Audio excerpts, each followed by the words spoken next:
अंबिकापुर में 16 महीने के बाद कोरोना के संक्रमित मरीज पाया गया। संक्रमित मरीज मिलने के बाद स्वास्थ्य विभाग में हड़कंप मच गया है। दरअसल अंबिकापुर के मातृ एवं शिशु अस्पताल के डॉक्टर ही कोरोना संक्रमित पाए गए।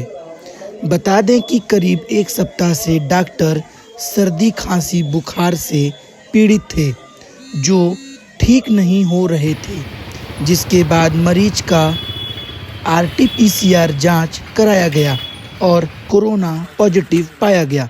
फिलहाल मरीज को होम आइसोलेशन में रखा गया है। कोरोना प्रोटोकॉल का पालन कराया जा रहा है। होम आइसोलेशन के नोडल अधिकारी डॉक्टर शैलेंद्र गुप्ता ने कहा कि मरीज को कोरोना संक्रमण के गंभीरता वाले लक्षण नहीं हैं।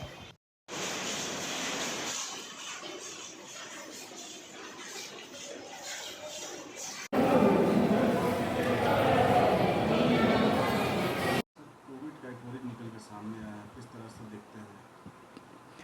जी, प्रायः कोविड को हम लोग भूल ही चुके थे और अभी 28 तारीख को जो केस आया, वो केस कोविड का पॉजिटिव था। आरटी-पीसीआर के द्वारा मेडिकल कॉलेज में इसकी जांच हुई थी और मरीज को सिम्पटम्स था, मतलब 8 से लेकर 10 दिन से बुखार, सिर दर्द, जो वायरल के सिम्पटम्स रहते हैं, सर्दी खांसी, इस तरह के सिम्पटम्स थे। फिर उसके बाद जब उसका टेस्ट कराया गया, अब वो हमारे मेडिकल कॉलेज के ही चिकित्सक थे। जब उनका टेस्ट कराया गया तो ये कोविड जो है पॉजिटिव आया।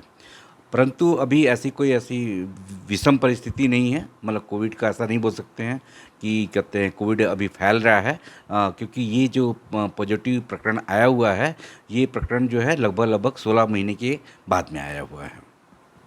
किस तरह अभी तो विशेष रूप से चूँकि यदि हम पिछले साल के और 2023 और 2024 के आंकड़े की बात करें तो टोटल जो पॉजिटिव केस आए हुए हैं वो 607 केस आए हुए हैं। उसमें से 2 की डेथ पिछले साल 2023 में हुई थी, लेकिन दूसरे कारणों से हुई थी।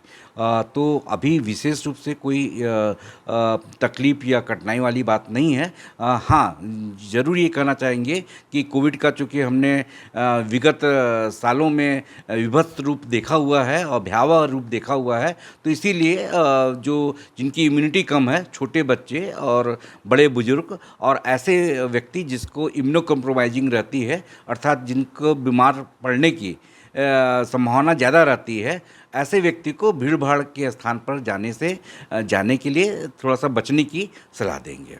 अभी फ़िलहाल मरीज को वर्तमान के गाइडलाइन के अनुसार से 7 दिन के लिए होम आइसोलेशन में है और ट्रीटमेंट में सामान्य है। यदि बुखार आ रहा है तो बुखार के लिए पैरासिटामॉल, सर्दी खांसी के लिए जो सामान्य जो दवाइयाँ होती हैं, खांसी का सिरप और पौष्टिक आहार जिसमें से प्रोटीन की मात्रा प्रचुर रहे, इम्यूनिटी को बूस्ट अप करने के लिए जिंक और बी कॉम्प्लेक्स वगैरह कॉम्बिनेशन वगैरह, ये दवाइयाँ देने की सलाह दी गई है।